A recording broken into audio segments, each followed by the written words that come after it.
Merci, Monsieur le Président. Alors, j'ai lu ce rapport sur les ENS. C'est une très bonne chose. Je vais surtout revenir sur 18, comme vous l'avez précisé.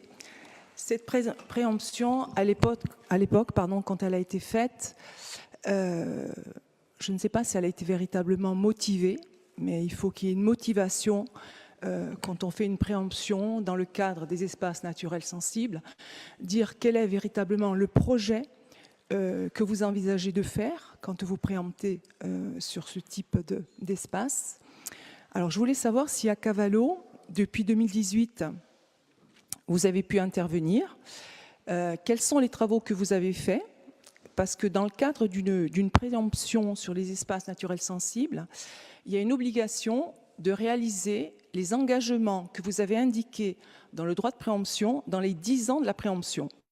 Donc vous avez préempté en août 2018, c'est-à-dire qu'aujourd'hui, il vous reste 2 ans pour faire les aménagements qui sont prévus.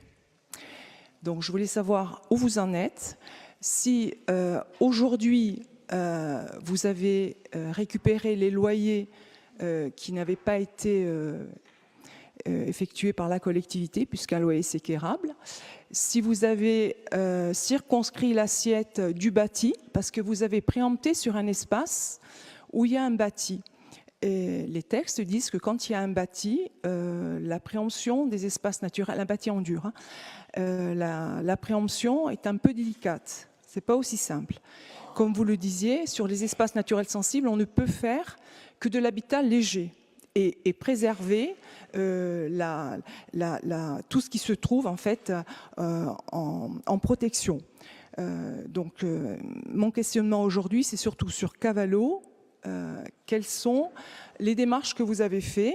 Est-ce que vous vous êtes approprié de cet espace, vu les difficultés que vous avez rencontrées?